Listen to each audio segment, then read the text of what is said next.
नमस्कार,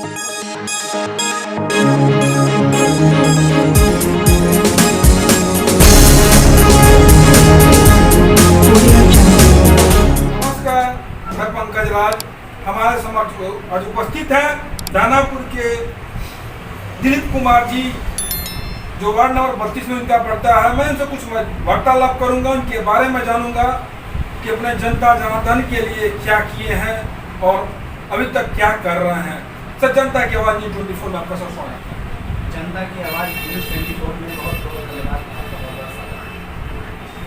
सर, मेरा सर पहला सवाल सर ये है कि आप जिस ओहदे पे हैं सर, आप सर अपने लोगों और अपने क्षेत्र के लिए सर क्या क्या किए उसके बारे में थोड़ा सा विवरण दीजिए सर। मैं अपने वार्ड में पहला ऑप्शन था मेरे पास कि सबसे पहले जितने भी बूढ़े 60 वर्ष के लोग हो गए हैं उनको पेंशन दिलाया। लगभग 150 बूढ़ा बुजुर्ग को मैंने पेंशन दिलाया अपने कार्यकाल में, 3 साल का कार्यकाल मेरा। और जो दानापुर नगर परिषद से जो हमको संसाधन मिलता है उस हिसाब से हमने जो रोड और नाली का भी काम किया। और राशन कार्ड का लक्ष्मीबाई पेंशन हो, विधवाओं का पेंशन हो।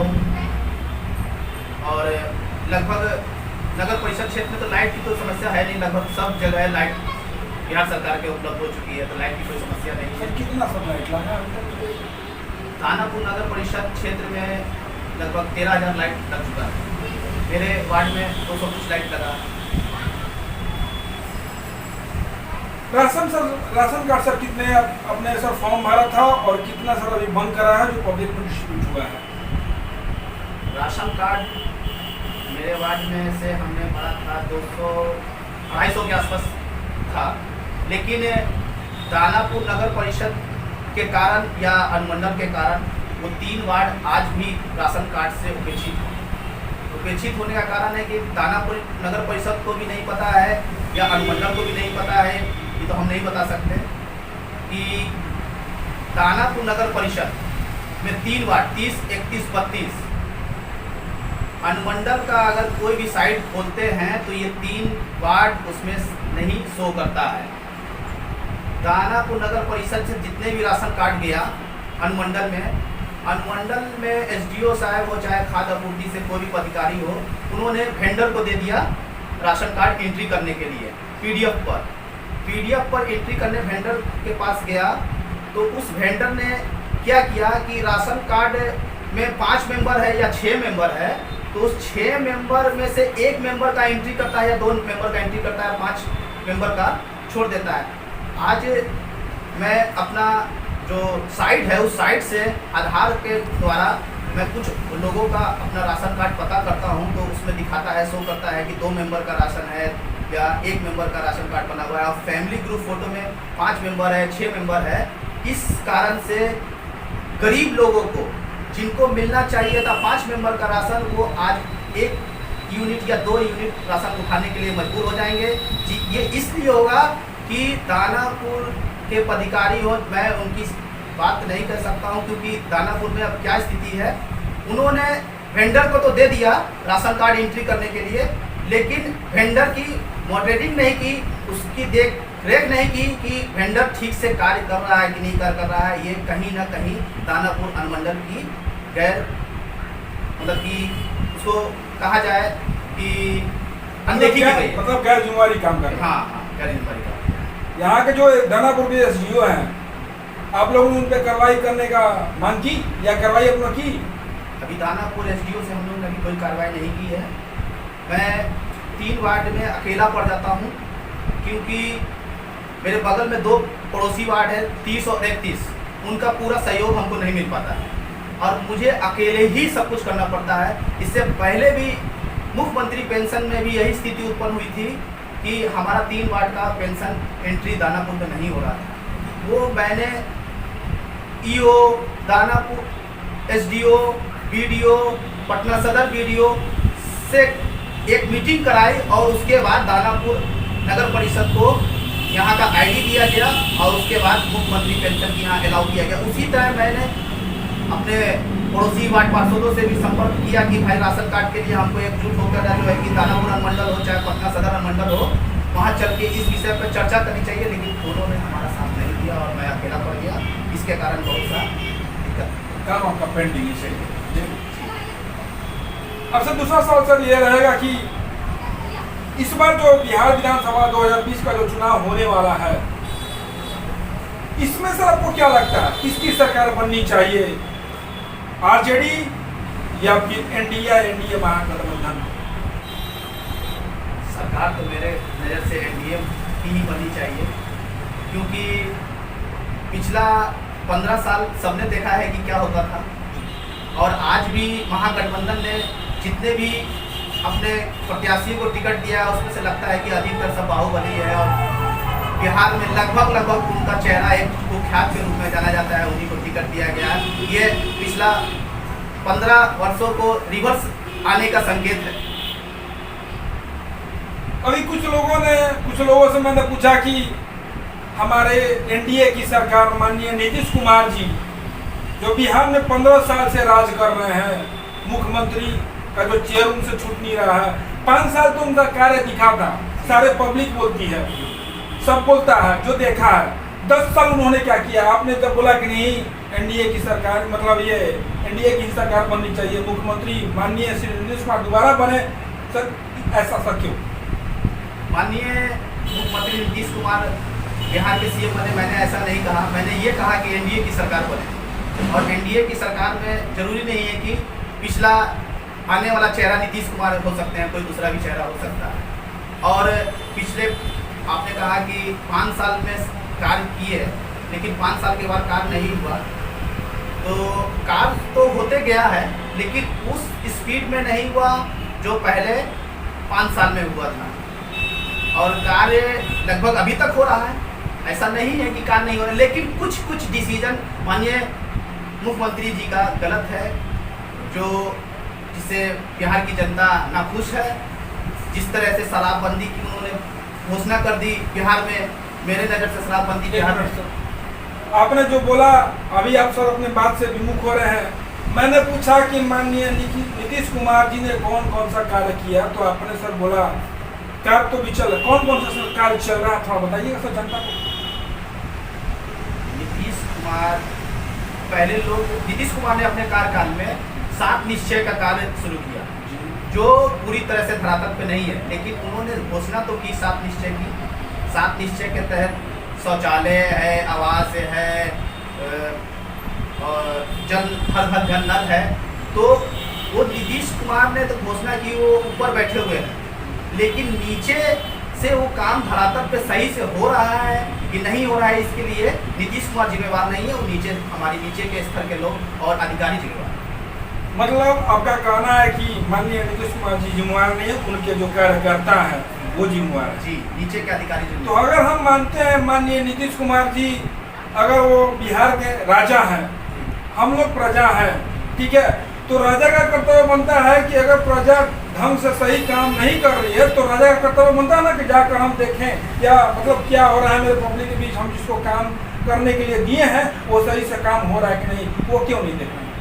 यही इसी विषय पे मैंने कहा था कि इससे पहले भी मैंने कहा है कि एनडीए की सरकार बनेगी, नीतीश कुमार चेहरा रहेंगे कि नहीं रहेंगे, कोई बात नहीं है, लेकिन वो हर काम देख पाते हैं कि नहीं देख पाते हैं, ये हम कैसे बता सकते हैं? सर अभी हम जानता है एक आप सर वार्ड पार्षद है, एक वार्ड पार्षद का जो वैल्यू होता है सर, वो इंसान वार्ड पार्षद का आता है जो अपने क्षेत्र में लोगों से जुड़ा हुआ रहता है। तो आपका सर कर्तव्य बनता है कि नहीं आप जाकर देखिए क्या हुआ क्या नहीं। ठीक है वो मुख्यमंत्री है, मगर आपका भी सर कर्तव्य बनता है कि वो काम सही हो रहा है कि नहीं। सर ये कागजी कार्रवाई करने से नहीं होता, कागजी कार्रवाई हो गया कि नहीं ये हो गया, बट सर कर्तव्य तो बनता है सर। आपने कहा कि मैं भी वार्ड पार्षद हूँ और मैं एक छोटे से क्षेत्र का वार्ड पार्षद हूँ, और छोटे से क्षेत्र में मैं पूरी जनता को नहीं खुश कर सकता। आज की स्थिति ऐसा है कि किसी का 5 बेटा है तो 5 बेटा को नहीं खुश कर सकता है, तो नीतीश कुमार पूरी बिहार को कैसे खुश कर सकते हैं? कहीं ना कहीं तो उनको बुराई का सामना करना ही पड़ेगा और उनका विरोध का सामना करना ही पड़ेगा। ये भी सर जनता से पता चला कि कोरोना काल में माननीय नीतीश कुमार जी अपने घर से 105 दिन के लिए अपने आवास में बैठ थे। उन्होंने बिहार वासियों को क्यों नहीं देखा कि बिहार में जो कोरोना महामारी फैली हुई है अभी तक ले, उन्होंने ऐसा क्यों नहीं देखा कि बिहार में क्या हो रहा है क्या नहीं हो रहा? उनको तो जायजा लेना चाहिए था ना। जायजा लिए? आपका सर इस पर क्या विचार? नीतीश कुमार जी के पास तो मैं नहीं गया था, लेकिन पेपर मीडिया चाहे इलेक्ट्रॉनिक मीडिया के से हमको ये पता चलता था कि वो पेपर में और इलेक्ट्रॉनिक मीडिया में, प्रिंट मीडिया हो चाहे इलेक्ट्रॉनिक मीडिया हो, उसके थ्रू वो बहुत सी घोषणा करते थे, लेकिन वो घोषणा धरातल पे नहीं थी। सिर्फ पेपर में ही और मीडिया में ही घोषणा पे घोषणा। आज 5 लाख राशन कार्ड बना, इतने लोगों को बिहार में लाया गया, लेकिन क्या आ रहा था वो तो हम नहीं बता सकते हैं। वो तो आप ज़्यादा बता सकते हैं, आप मीडिया के लोग हैं और तो इस चीज़ की ज़्यादा जानते हैं। सर अब से सर मेरा सर तीसरा क्वेश्चन ये रहेगा कि आरक्षण सर किसको मिलना चाहिए? आरक्षण जैसे अभी मिल रहा है, इसे मेरा कहना मतलब यह है कि सर जिसको एक बार आरक्षण मिल जाए उसको सर दोबारा आरक्षण की जरूरत नहीं पड़नी चाहिए। जैसे जीतन राम मांझी, उदय मांझी, चिराग पासवान, ठीक है, इन लोगों का आरक्षण की सर क्या जरूरत है?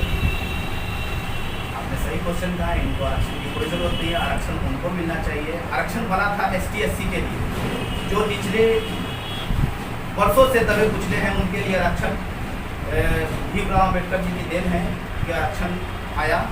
और जब आरक्षण आया तो ST/SC दोनों को मिला के 33% आरक्षण था, उसको काटते काटते आज 16% पे आ गया है। बाकी अति पिछड़ा को आरक्षण दे दिया गया, जो नीतीश कुमार ने काम किया हमारे बिहार में। अभी बिहार का पहला एक ऐसा राज्य है जो अति पिछड़ा को हर चीज़ में आरक्षण मिला है। आरक्षण मिला ठीक है, लेकिन आरक्षण एक ही बार मिलना चाहिए किसी को भी। आरक्षण अगर मिल जाता है किसी को तो वो आगे बढ़ जाता है, वो शिक्षित हो जाता है, उसका फैमिली बढ़ जाता है, इसलिए उसको दोबारा आरक्षण नहीं मिलना चाहिए। आरक्षण फिर नीचे स्तर से किसी को उठा के लाया जाए, वो आरक्षण से पब्लिक का, चाहे जो निचले स्तर से जो कास्ट से आते हैं, ST/SC से आए चाहे अति पिछड़ा से आए, तभी उद्धार होगा। एक ही आदमी को बार बार आरक्षण मिलते जाए, आपने कहा रामविलास जी हैं, चिराग जी हैं, जीतन राम मांझी हैं, तो ये लगभग 30 से 40 साल से इन्हीं परिवारों का लाभ मिलते आ रहा है, किसी दूसरे परिवार को लाभ लेने का मौका नहीं मिलता। चाहे ये राजनीति में आरक्षण हो, चाहे सर्विस में आरक्षण हो, किसी को भी आरक्षण मिले सिर्फ एक बार मिले। सर बेरोजगारी अभी बिहार का सर सबसे बड़ी ये क्या वो सर तकलीफ है बिहार में। बेरोजगारी जो है, मतलब जो नौजवान लोग हैं, जो 20 से 30 साल के लोग हैं, आज भी वो सब दर भटकते हैं। पढ़े लिखे हैं, ऐसा नहीं है सर, PhD किया हुआ बंदा मतलब घिसते रहता है, रोड पर चप्पल इंटरव्यू देते रहता है, हर जगह करते रहता है। सर बेरोजगारी का सर मुख्य कारण क्या है? सर शिक्षा या सर पॉपुलेशन या फिर कई आबादी, इस पर तो आपने क्या है? शिक्षा तो बेरोजगारी का नहीं हो सकता है। शिक्षा है तो उसके पास दिमाग आ गया। बेरोजगारी पॉपुलेशन के हिसाब से होगी, जितनी ज़्यादा आबादी बढ़ते जाएगी, हमारा सिस्टम छोटा है और आबादी बढ़ते जा रही है, तो कहीं ना कहीं तो गरीबी बढ़ती ही जाएगी। लेकिन कहीं ना कहीं हम सोचते हैं कि हमारे युवाओं में कमी है। जो शिक्षा प्राप्त कर लेता है तो वो सोचता है कि हमको चाहिए अच्छी नौकरी में क्लर्क हूँ, मैनेजर बनूँ, नीचे स्तर के बारे में वो सोचते ही नहीं है। और मेरा सोच है कि हमारे बिहार का लोग बाहर जाता है, महाराष्ट्र जाता है, यूपी जाता है, बंगाल जाता है कमाने के लिए, वो बिहार में भी वही काम कर सकता है, लेकिन उसको यहाँ श्रम आती है काम करने में, और वही काम वो वहाँ बड़े अच्छे से कर लेता है। इसलिए युवाओं को अपने अंदर से श्रम निकालना होगा और नौकरी के से ज़्यादा उसको अपना उद्योग पर ध्यान दें, तो यहाँ से बेरोजगारी खत्म हो सकती है। जैसे आपने कहा कि जो बेरोजगारी से जो युवाओं के यहाँ मतलब श्रम आता है कि नहीं, यहाँ पर हम ये काम नहीं करेंगे। मान लीजिए सर हम ही है, सपोजेड कि हम PhD किए हमने, ठीक है, तो सर जो मेरा जो पढ़ाई है उस लायक अगर हमको सर जॉब मिले पटना में, तो सर मैं क्यों नहीं करूँगा। अगर कहिए अगर बंदा ये PhD किया हुआ है और ये जाके चपरासी का काम करे, तो आपको सर ऐसा लगता है ये उचित है? इसी विषय पे तो हमने कहा कि हर आदमी अपनी पढ़ाई के कारण पढ़ लेता है। ऑपरेशन जिस हिसाब से बढ़ रही है, तो पढ़ाई में भी ग्रोथ ज़्यादा आ रहा है और नौकरी कम पड़ रही है। नौकरी कम पड़ रही है, मानिए कि कोई बीपीएससी की तैयारी कर रहा है, कोई बैंक की तैयारी कर रहा है, कोई रेलवे की तैयारी कर रहा है। रेलवे में नौकरी का 10% है और स्टूडेंट निकल के आ रहा है 80%, तो कहीं ना कहीं किसी को समझौता करना ही पड़ेगा।